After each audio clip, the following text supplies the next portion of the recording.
وحدہ والصلاة والسلام علی من لا نبی بعدہ اما بعد فاعوذ باللہ من الشیطان الرجیم بسم اللہ الرحمن الرحیم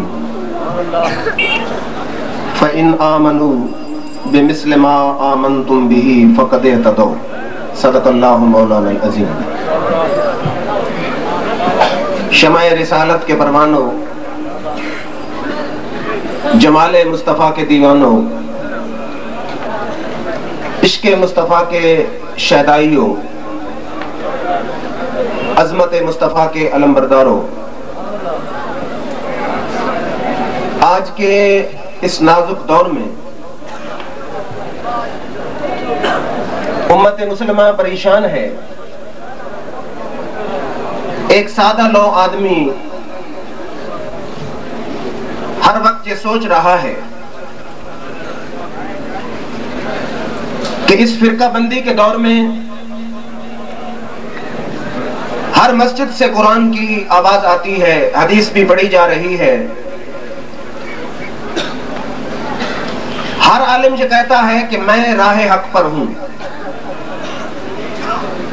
ہمیں کوئی سمجھ نہیں آتی کہ راہ حق پر کون چل رہا ہے۔ اس سوال کا جواب الہ العالمین نے اپنی کتاب مقدس میں عطا فرمایا ہے۔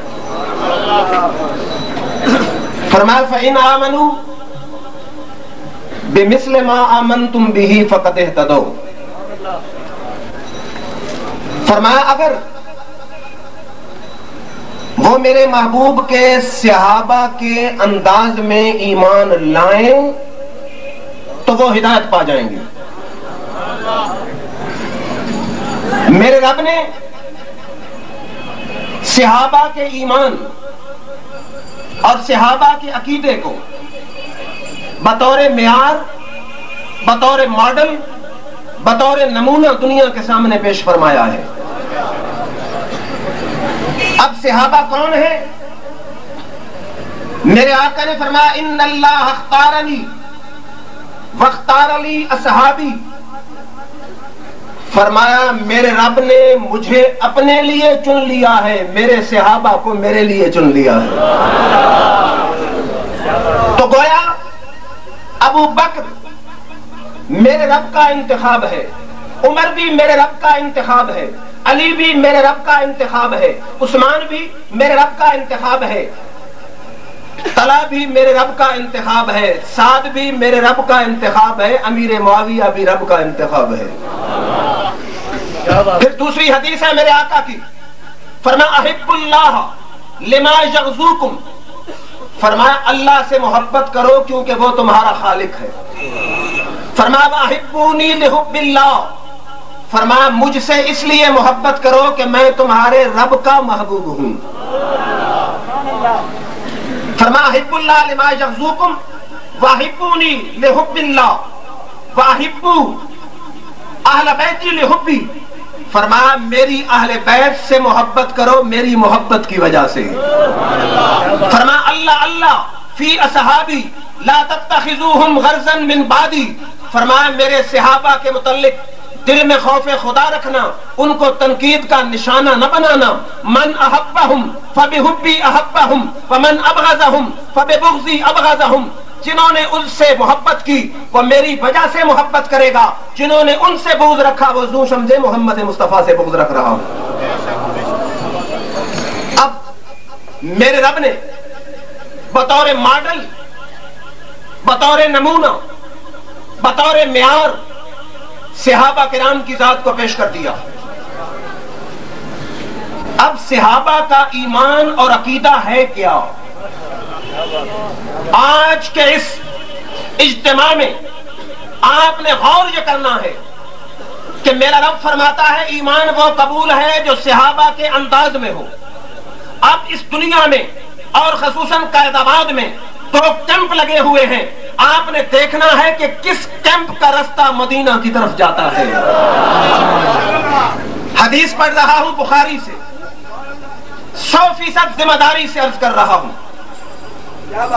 صلح حدیبیہ کا موقع ہے، کافر اپنے منجھے ہوئے قاصد کو بھیجتے ہیں. قاصد کون ہے؟ عروہ بن مسعود سقفی ہے.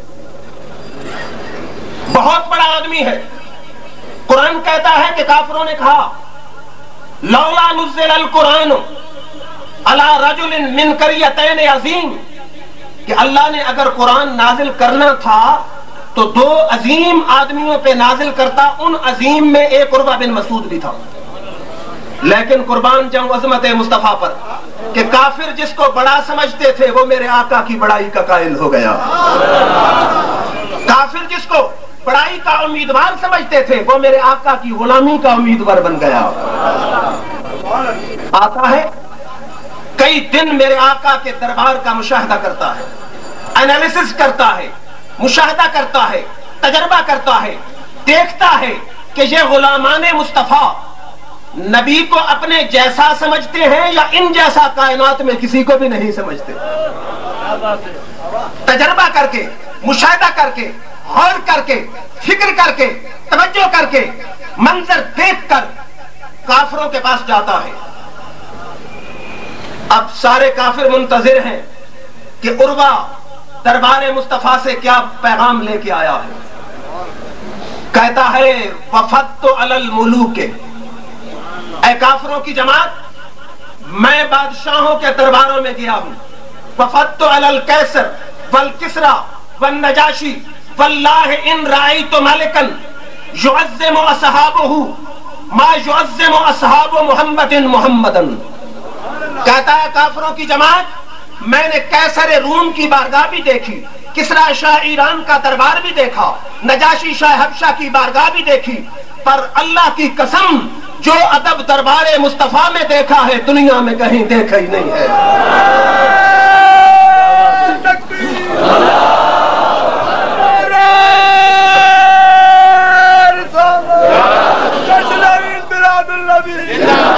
کہتا ہے جو تعظیم میں نے دربار مصطفیٰ میں دیکھی ہے نہ دربار حبشہ میں دیکھی، نہ دربار روم میں دیکھی، نہ دربار کسرا میں دیکھی، میں نے دنیا میں کہیں تعظیم کے وہ مناظر نہیں دیکھے جو دربار مصطفیٰ میں دیکھے ہیں. کہتا ہے وہ صرف سپاہی نہیں، وہ تو عاشق مصطفیٰ ہیں. اور ہر صحابی زبان حال سے یہ گواہی دے رہا ہے کہ اے عصر حاضر گواہ رہنا چراغ الفت جلایا ہم نے. اے عصر حاضر گواہ رہنا چراغ الفت جلایا ہم نے، رہے وفا کے قدم قدم پہ ہمارے لہو کے دیے جلیں گے.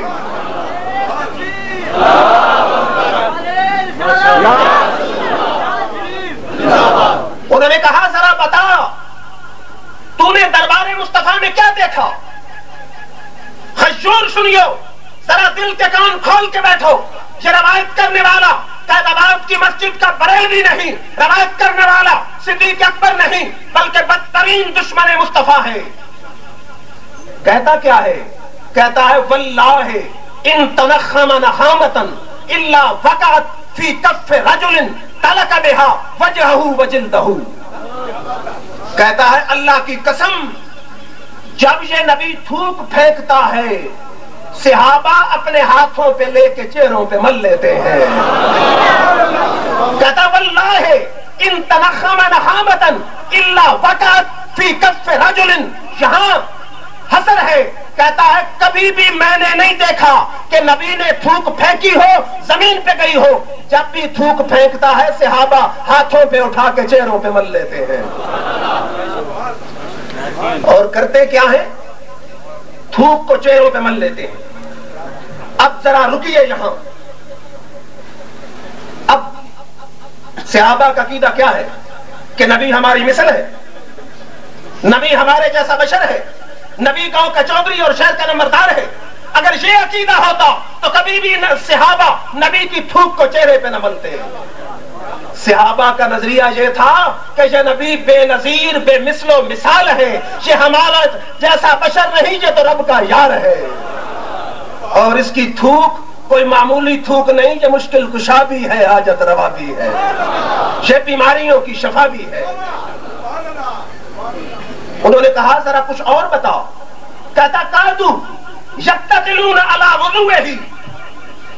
کہتا ہے منظر یہ ہے کہ جب یہ نبی وضو کرنے لگتا ہے صحابہ وضو کے گرنے والا پانی لینے کے لیے لڑنے مرنے پر تیار ہو جاتے ہیں. شاید کوئی دوست کہے یہ عجیب بات ہے. اللہ کی قسم قرآن کہتا ہے وَيُؤْثِرُونَ عَلَىٰ أَنفُسِهِمْ وَلَوْ كَانَ بِهِمْ خَصَاصَةٌ. فرمایا یہ تو بڑے ایثار کرنے والے ہیں, دوسروں کو اپنے پر فوقیت دینے والے ہیں. میدان احد میں 5 زخمی پڑے تھے, ہر ایک العطش پکار رہا تھا. پانی لے کر پہلے صحابی کے پاس جب پہنچا اس نے کہا اگلے بھائی کو دو, اگلے کے پاس پہنچا اس نے کہا اگلے کو دو, اگلے کے پاس پہنچا اس نے کہا اگلے کو دو. 5ویں کے پاس پہنچا تو سارے مر چکے تھے. وہ تو زندگی کی آخری گھڑیوں میں بھی اپنے بھائی کو ترجیح دیتے تھے, لیکن قربان جاؤں عظمت مصطفیٰ پر کہ کائنات کی ہر چیز میں دوسرے بھائی کو ترجیح دیتے تھے, تبرک میں کسی کو بھی ترجیح ہرگز نہیں دیتے تھے. تکبیر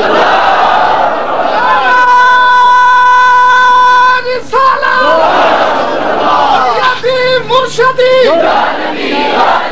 سیدی مرشدی حضرت علامہ محمد رسول اللہ صاحب قدیانوی. اب بخاری سے حدیث پڑھ رہا ہوں, توجہ فرمائیے. میرے آقا کی محفل سجی ہے, ایک طرف ابو بکر بیٹھے ہیں, ایک طرف عبداللہ بن عباس بیٹھے ہیں. میرے آقا نے پیالے سے پانی پیا. اب طریقہ یہ تھا میرے آقا کا کہ پہلے دائیں جانب سے شروع فرماتے تھے, تبرک دینا چاہا. اب دائیں جانب عبداللہ بن عباس بیٹھے تھے. میرے آقا دینا حضرت ابو بکر صدیق کو چاہتے تھے. فرمایا عبداللہ تیری اجازت ہو تو ابو بکر کو دے دوں. عرض کرتے یا رسول اللہ ابو بکر پر میرے 1000 سلام ہو, لیکن آپ کا تبرک پہلے میں پیوں گا بعد میں ابو بکر پیے گا. عبداللہ بن عباس دنیا کو یہ بتانا چاہتے ہیں کہ نبی کے تبرک کو ہم حاجت روا بھی سمجھتے ہیں, مشکل کشا بھی سمجھتے ہیں, جان اپنی کو ترجیح نہیں دیتے, لیکن تبرک میں کملی والے کے تبرک کو کسی اور پر ترجیح نہیں دے سکتے. توجہ ہے. کہتے ہیں کادو یقتتلون علی وضوئہ, نبی کے وضو سے گرنے والے پانی کو لینے کے لیے لڑنے مرنے پر تیار ہو جاتے ہیں. اب سنیو, اپنا مبارک ہو تم پر کہ تمہارا جو رستہ ہے صراط مستقیم ہے, تمہارا جو رستہ ہے وہ راہ حق ہے. اللہ کی قسم دوسری طرف شیخ الحدیث کھڑا ہو, ادھر ایک ریڑھی والا کھڑا ہو, آپ اس سے پوچھیں کہ نبی کے لعاب کی کیا حیثیت ہے, وہ کہے گا وہ تو میری طرح بشر تھے, لعاب کی کیا حیثیت ہے. ادھر ایک سنی ریڑھی والا ہو, اس سے کہو کہ نبی کے لعاب کی کیا حیثیت ہے, وہ کہے گا جان چاہتی ہے تو جائے لیکن لعاب مصطفیٰ لے لوں گا.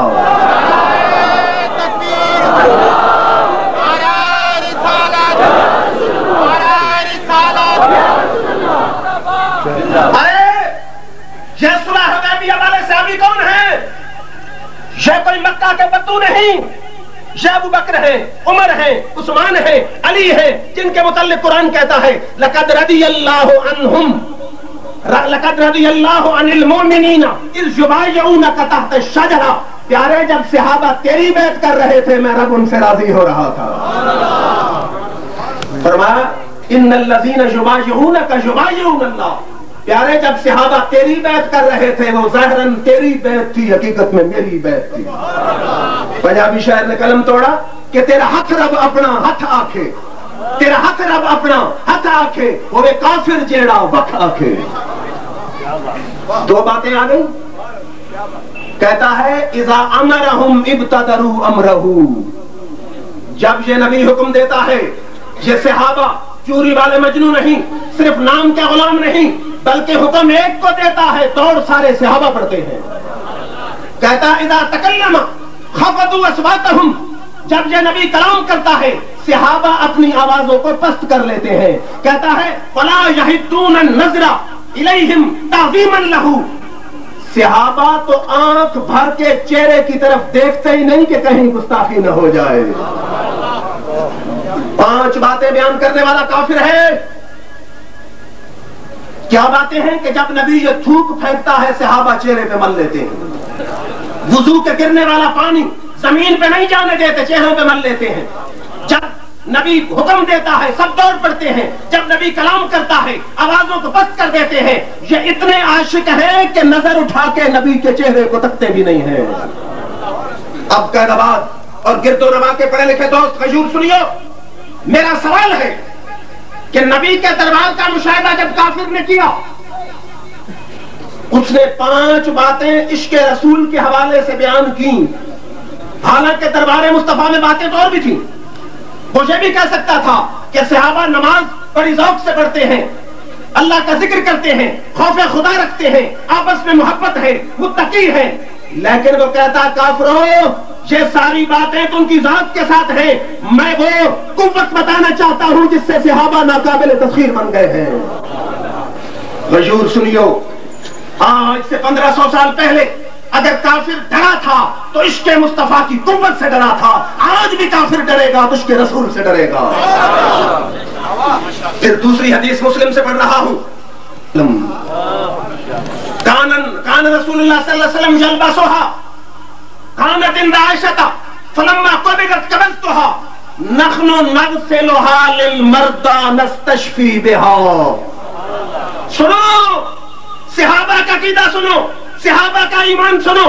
کہتی ہیں یہ کملی والے کا جبہ ہے جو میرے آقا پہنا کرتے تھے, میری بہن عائشہ کے پاس تھا, ان کا وصال ہوا تو میں نے لے لیا. جبے کو کیا کرتی ہیں؟ فرماتی ہیں ہم یہ جبہ لے کے بیماروں کو پلا دیتے ہیں, نبی کے جبے کی برکت سے رب شفا عطا فرما دیتا ہے. آج توحید کا درس یہ دیا جاتا ہے کہ نبی کچھ نہیں کر سکتا.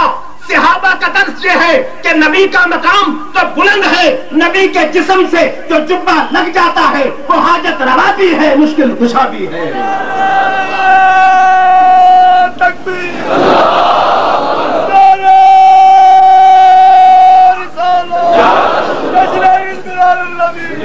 آئیے شاعر کی روح تڑپی, کہتا ہے جو در بدر بھٹکتے ہیں دوا کے لیے انہیں کہو مدینہ چلے شفا کے لیے. جو در بدر بھٹکتے ہیں دوا کے لیے انہیں کہو کہ مدینہ چلے شفا کے لیے. خدا نے دنیا میں بھیجا ہے اس لیے ہم کو کہ زیست وقف ہو عظمت مصطفیٰ کے لیے. پھر دوسری حدیث پڑھ رہا ہوں بخاری اور مسلم دونوں سے. یہ کس کا عقیدہ ہے؟ یہ بغدادی مسجد کے خطیب کا عقیدہ نہیں, یہ فیصل آباد سے شیخ الحدیث سردار احمد کا عقیدہ نہیں, یہ امام احمد رضا فاضل بریلی کا عقیدہ نہیں. ام المومنین ام سلمہ کا عقیدہ کیا ہے؟ نبی کی بیوی اور جن کا وصال سب سے آخر میں ہوا. کان اذا اصاب الانسان عین او شیء قاس الیہا مختبۃ فاخرجت من شعر رسول اللہ صلی اللہ علیہ وسلم قالت تمسکہ فی جلجل من فضہ خد خدت ہو. توجہ ہو, وہ عقیدہ سنو, وہ ایمان سنو, وہ نظریہ سنو, وہ پیغام سنو. آج ایک قوم تو صحابہ کا نام سننا گوارا نہیں کرتی, دوسری قوم صحابہ کا نام سنتی ہے پیغام پر عمل نہیں کرتی. سنی تجھے مبارک ہو, صحابہ سے عشق بھی رکھتا ہے, صحابہ کے پیغام کو بھی مانتا ہے. حضرت ام المومنین ام سلمہ کیا کہتی ہیں؟ جب مدینہ میں کسی کو نظر لگ جاتی, کوئی بیماری ہو جاتی جسم میں, پانی کا پیالہ دے کے ام سلمہ کے پاس بھیجتے تھے. ام سلمہ کیا کرتی تھی؟ ان کے پاس چاندی کی ڈبیا میں میرے آقا کی زلف کا بال تھا, پیالے کے پانی میں بال کو ڈبوتی اور کہتی لے جاؤ تمہاری ساری مرض دور ہو جائے گی. تو مجھے کہنے دیجئے کہ ام المومنین حضرت ام سلمہ کا اور صحابہ کا عقیدہ یہ تھا کہ نبی کا بال حاجت روا بھی ہے, مشکل کشا بھی ہے. ارے یارو, جو نبی کے بال کو حاجت روا سمجھتے تھے خود نبی کو کیا سمجھتے ہوں گے؟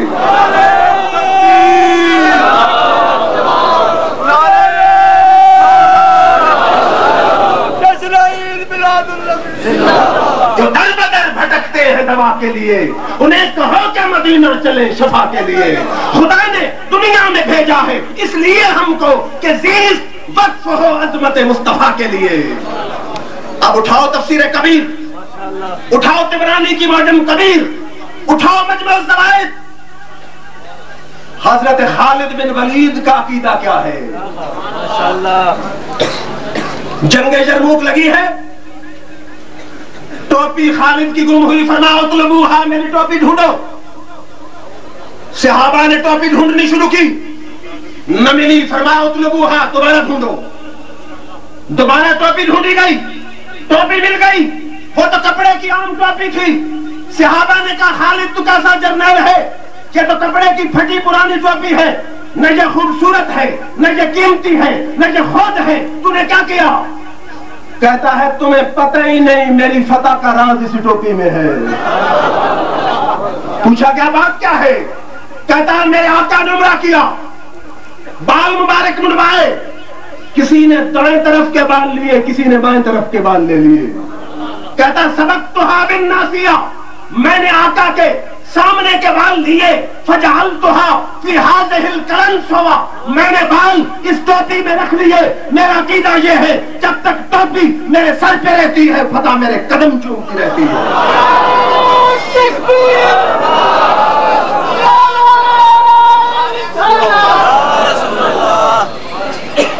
پچھلے سال میں نے حدیث پیش کی، ہمارے ایک دوست مولانا صاحب کہنے لگے اور جی زندوں کے وسیلے کہ ہم بھی قائل ہیں ذرا مزار کی کوئی حدیث پڑھے.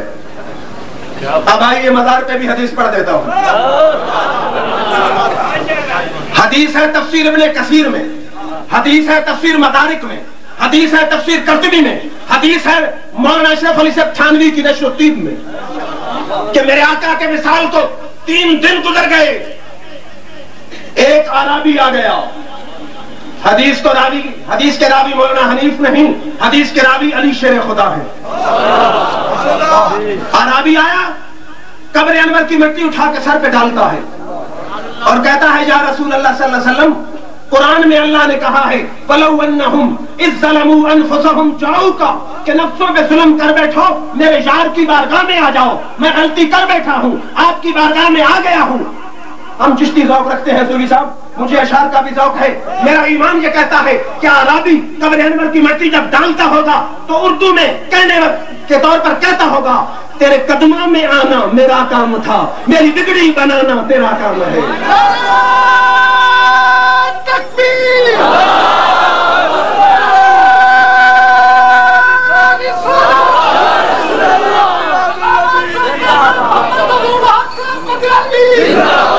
زبان حال سے کہتا ہوگا تیرے قدموں میں آنا میرا کام تھا، میری بگڑی بنانا تیرا کام ہے، ٹھوکریں کھا کے گرنا میرا کام تھا، ہر قدم پہ اٹھانا تیرا کام ہے. مولانا اشرف علی صاحب تھانوی نشر الطیب میں لکھتے ہیں کہ قبر سے آواز آئی غفر لک ما تقدم من ذنبک، اور میری مزار پہ آنے والے جا اللہ نے تیرے گناہ کو بخش دیا ہے.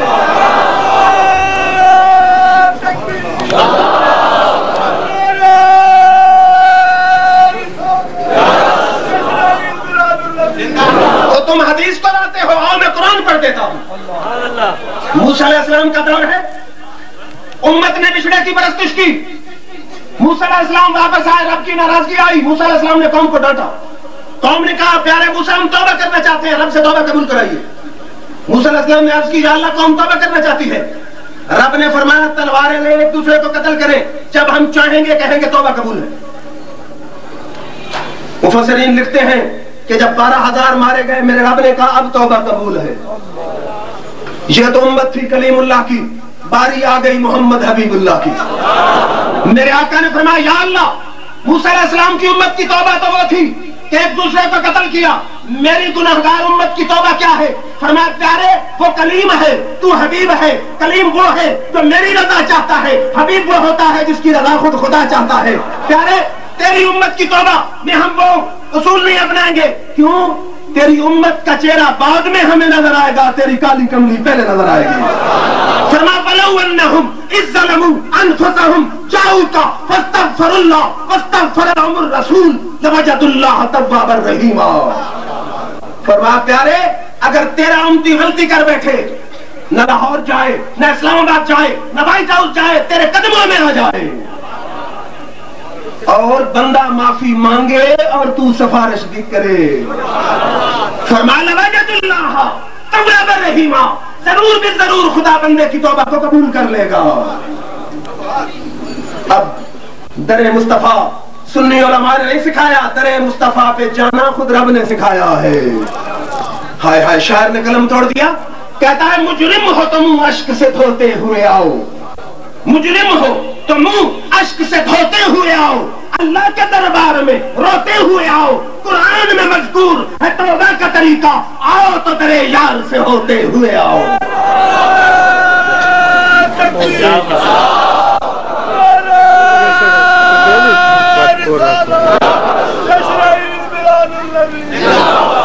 ارے احادیث کا مطالبہ کرنے والے دوستو، مستدرک حاکم اٹھائیے، اقبل مروان فوجد رجلا بازیا على قبره فقال اتدري ما تصنع فاذا هو ابو ایوب انصاری فقال جئت رسول الله ولم آت الحجر۔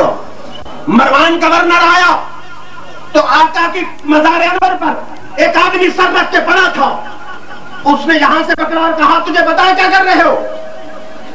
جب اس آدمی نے سر اٹھایا تو مروان حیران رہ گیا کہ وہ تو صحابی رسول ابو ایوب انصاری ہے، اور کہتے کیا ہیں؟ کہتے ہیں جے تو رسول اللہ، اور مروان میں تو رسول اللہ کے پاس آیا ہوں، کسی پتھر کے پاس نہیں آیا۔ معلوم ہوا مزار مصطفیٰ پہ آنا صرف سنیوں کا طریقہ نہیں، صحابہ کا بھی یہی عقیدہ تھا۔ پھر مواہب الدنیا اٹھائیے، زرقانی اٹھائیے، شاہ ولی اللہ کی قرۃ عین اٹھائیے، دلائل النبوت اٹھائیے کہ حضرت عمر فاروق کا دور ہے، کاٹ پڑ گیا، صحابی آتے ہیں مزار انور پہ، یا رسول اللہ امت ہلاک ہو رہی ہے، رب سے دعا کیجئے۔ تو صحابہ کا طریقہ کیا تھا؟ صحابہ کا ایمان کیا تھا؟ صحابہ کا پیغام کیا تھا؟ صحابہ کا طریقہ کیا تھا؟ کہ اللہ سے کچھ لینا ہو مزار مصطفیٰ پہ آ جاؤ۔ میرے آقا خواب میں ملے کہ میرے صحابی جا عمر کو خوشخبری دے کہ چند دنوں میں تجھے سیراب کر دیا جائے گا۔ اور پھر اس سے بڑھ کے عرض کروں، مجھے حیرانی ہے کہ ہمارے دوست اپنے اکابر کی کتابیں بھی نہیں پڑھتے۔ امداد المشتاق مصنفہ مولانا اشرف علی صاحب تھانوی اٹھائیے، کہتے ہیں کہ حاجی امداد اللہ مہاجر مکی جو سارے علماء دیوبند کے پیر ہیں، اپنے پیر نور محمد جھنجھانوی کے بعد تھے۔ نور محمد جھنجھانوی کا وقت وصال آیا، فرمانے لگے حاجی امداد اللہ میری خواہش تھی تجھے چلے کراؤں گا، مجاہدے کراؤں گا، روحانیت کے اعلیٰ مقام پہ پہنچاؤں گا، لیکن افسوس کہ موت آ گئی۔ حاجی امداد اللہ فرماتے ہیں میں رونے لگا۔ خواجہ نور محمد جھنجھانوی نے کہا امداد اللہ رونے کی ضرورت نہیں، فقیر مرتا نہیں، ایک گھر سے دوسرے گھر میں منتقل ہوتا ہے، میری قبر پہ آنا تیرا کام ہے، فیض دینا میرا کام ہے۔ حاجی امداد اللہ سب علماء دیوبند کے پیر کہتے ہیں اللہ کی قسم میں نے خواجہ نور محمد جھنجھانوی کی مزار سے وہی فائدہ حاصل کیا جو زندگی میں حاصل کرنا تھا۔ اور یہ صراط مستقیم میرے پاس ہے، برے صغیر میں علماء دیوبند کے سرخیل مولوی اسماعیل دہلوی کی کتاب ہے، جس کو اسماعیل شہید بھی کہا جاتا ہے۔ وہ لکھتے ہیں کہ میرے استاد سید احمد بریلوی کو فیض دینے کے لیے، توجہ کریں، فیض دینے کے لیے غوث اعظم کی روح اور شیخ احمد نقشبند کی روح 1 مہینہ آپس میں جھگڑتی رہیں، ایک کہتی تھی میں فیض دوں گی، دوسری کہتی تھی میں فیض دوں۔ غوث اعظم بغداد میں، شیخ احمد سرہند میں، سینکڑوں میل دور سید احمد بریلوی دہلی میں، دونوں روحیں جھگڑتی رہیں، ایک کہتی تھی میں سید احمد کو فیض دوں گی، دوسری کہتی تھی میں فیض دوں گی۔ مہینہ کے بعد فیصلہ ہوا کہ دونوں اکٹھا فیض دے دیں، دونوں نے فیض دے دیا۔ مقام غور ہے، اگر تیرے استاد کو بغداد سے چل کے غوث اعظم فیض دینے دہلی آ سکتے ہیں تو مدینہ میں بیٹھ کر میرے آقا بھی محفل دیکھ سکتے ہیں۔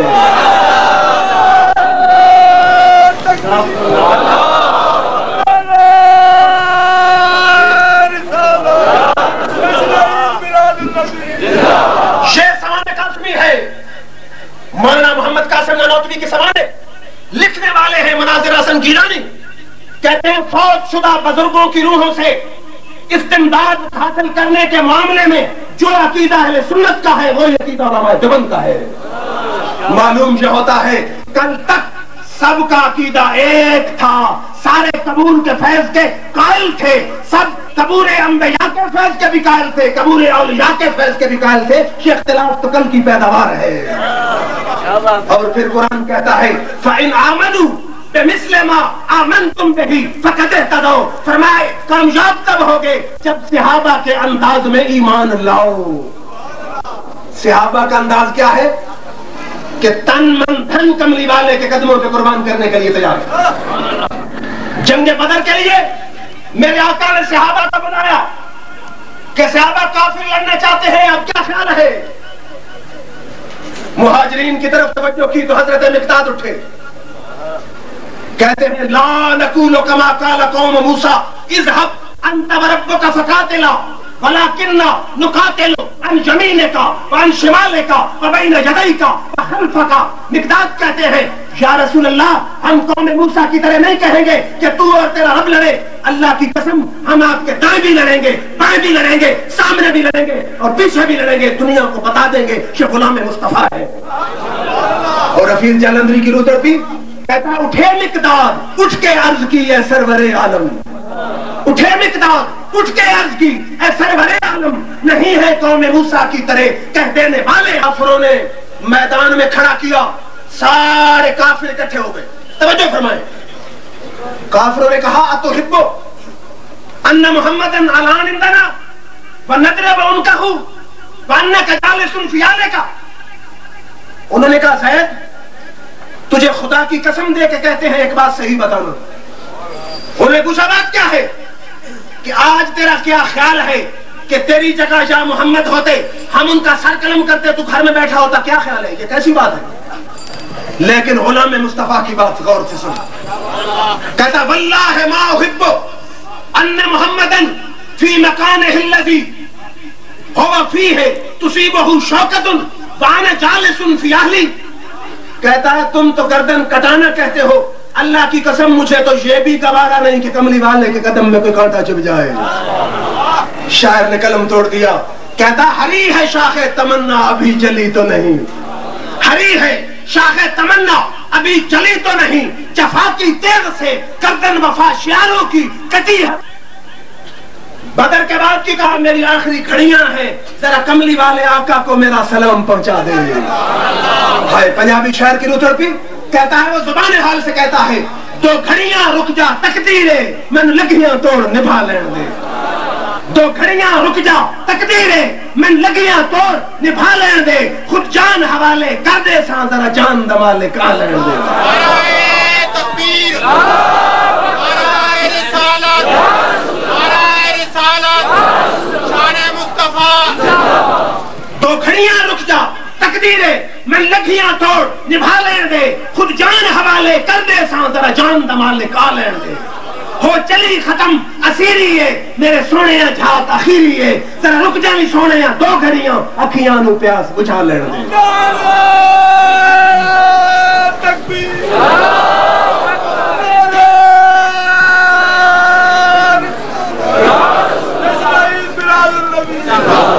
سولی پہ چڑھا رہے وہ نوکدار لکڑی سینے میں گزر رہی ہے، پوچھتے ہیں کیا خیال ہے آج تیری جگہ محمد ہوتے؟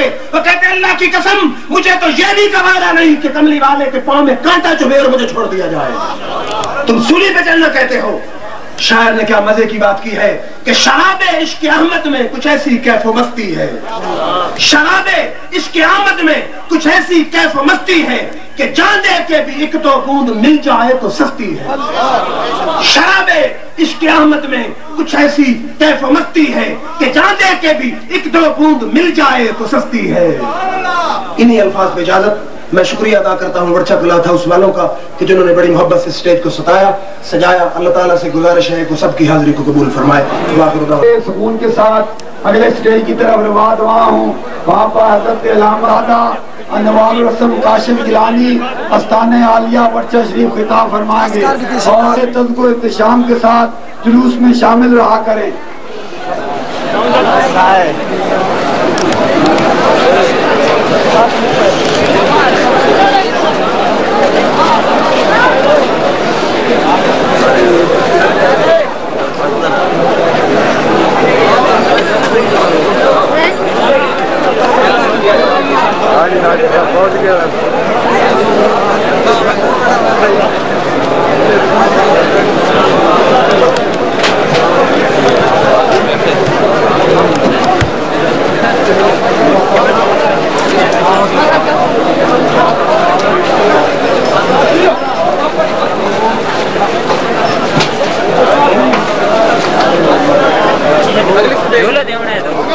اللہ انہوں کہنا ہی دکان تے چلک گیا اگلے سٹیج نہیں بنا شابری گیا نا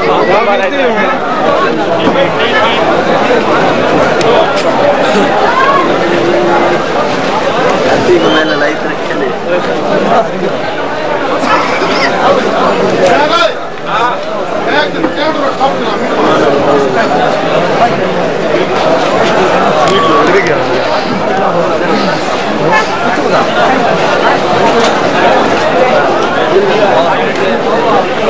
پیک کرنا بندے